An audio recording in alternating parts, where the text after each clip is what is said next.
May be reaching a tipping point after his former attorney, Michael Cohen's 7th meeting with the Manhattan District Attorney's Office. New reports say the DA is asking Cohen to come back for an 8th interview as they pursue a criminal investigation into the former president's finances. For more on what this all means for Trump, we're lucky to have Miles Taylor with us this morning. He's a former DHS chief of staff and the anonymous insider who penned that viral New York Times op-ed about a growing Republican resistance within the White House. And NBC News contributor Jill Wine-Banks rejoins us this hour. She is the author of The Watergate Girl, My Fight for Truth and Justice Against a Criminal President. Miles and Jill, thank you guys for being here. Miles, I do want to start with you on this. You know the Trump team very well. How do you think they're preparing for this, and how do fellow Republicans actually feel about this? It's a great question, Candace. And not only do I know that team well, I also want to start off by saying I know Cy Vance, who's the district attorney prosecuting this. Cy is a serious guy who takes his job seriously and who is looking into very serious allegations. And it would not surprise me, given how far along this investigation is progressing, if Donald Trump faces charges this year. It wouldn't surprise me at all, and I'll tell you why. If you look at anyone, Candace, long enough, you can see them break the law. Whether it's you or me, it might be a traffic infraction, okay? I got a traffic ticket last year. If you look at Donald Trump and his career long enough, you won't just see him break the law. You will see him set the law on fire, okay? This is a man who has an almost clinical addiction to wrongdoing, whether it's cheating at his golf game or cheating at governing. I mean, look, we just saw the man try to steal a national election. Would it surprise anyone that he tried to cheat on his tax returns? Now, my prediction, Candace, for this year is going to be that the Donald Trump who loves to win, win, win is about to lose, lose, lose. He lost a major election. He's losing in the court of public opinion, and he's about to lose, I would predict, in the people's court if charges are brought against him. But look, a lot of Republicans are actually hoping that this will happen so they can move on from Donald Trump. Well, and Jill, on that note, former Watergate witness John Dean tweeted, "You do not visit a prosecutor's office 7 times if they are not planning to indict," and added, "It's only a matter of days until the DA does so." Given your experience with Watergate, do you feel like formal charges are imminent? I think it's going to come. I'm not sure whether it's days away.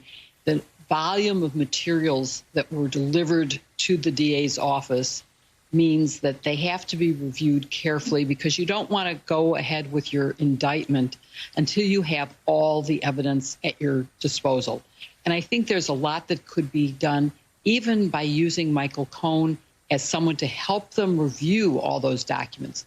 He's testified about them changing the valuation of property to get benefits for tax purposes by lowering it, getting loans by raising it. He can point to those things in the documents that help support those allegations.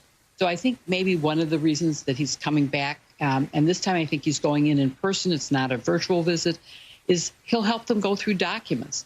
I think there's a lot that can be done in that office, and you also have the Attorney General of New York looking at it from a civil perspective, which means fines and sanctions rather than going to jail, which is what the DA's investigation could lead to.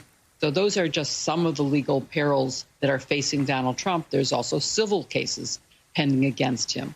Eric Swalwell filed a case under the Ku Klux Klan Act. So there's plenty of damage awaiting him. And to say nothing of the IRS still hasn't settled with him. He could owe them over $100 million. Miles, let's talk about Georgia, because we have the call to Raffensperger, the Secretary of State, that we've heard before. I need you to find the votes. And then this week we heard part of a leaked phone call between the former president, he was president at the time, and an election investigator. It was a phone call released to the Wall Street Journal. Let's listen to a part of that. I won Georgia, I know that, by a lot, and the people know it. And, something happened there. I mean, something bad happened. If you can get to Fulton, you're going to find things that are going to be unbelievable, the dishonesty. When the right answer comes out, you'll be praised. We have that date of the 6th, which is a very important date. I mean, there's so much to unpack here, Miles. In the conversation, he even asked, do you think employees will be working around Christmas time because of that January 6th date? Your response to this leaked call this week?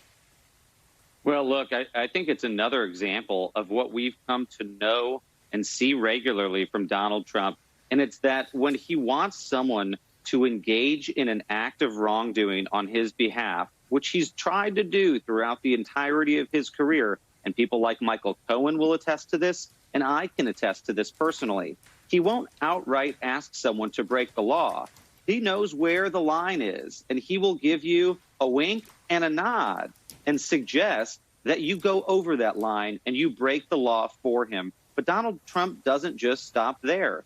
He'll put pressure on you. So while I worked in the Trump administration, when he would do that to cabinet secretaries and say, I want you to do something illegal, say, with the Pentagon and with U.S. troops or at the border, he would do the wink and the nod and say, I really need you to do something and go harder. And then on the other hand, he would threaten them with their jobs. And we saw something similar in Georgia, is he demanded or insisted, rather, that they do something on his behalf that clearly would have been illegal, but also, on the other hand, was making threats about how difficult he could make their lives politically if they didn't follow through. If that's not corruption, I do not know what is. Miles, I want to really quickly pick up, I have like 10 seconds here, on something you mentioned earlier. Are you secretly hearing from Republican lawmakers, some who are publicly supporting Trump, that they'd wish he'd just go away? Yes, absolutely. And Candace, I'm going to give you two quick data points. One, a poll just came out the other day that shows that 27% of Republicans are diehard supporters for the president. But that poll also showed that more than almost 50% of Republicans are either never Trumpers or post-Trumpers. That means a good chunk of the party simply wants to move on beyond this man. And behind the scenes, legislators are telling me they would like Donald Trump to be gone.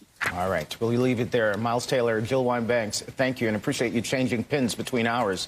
Beautiful one. All right. Thank you, guys. Well, as more doses of COVID-19 vaccines distribute across the country, some rural areas like Alabama's Black Belt have found themselves begging for more supplies as the demand for vaccine equity for its black residents grows.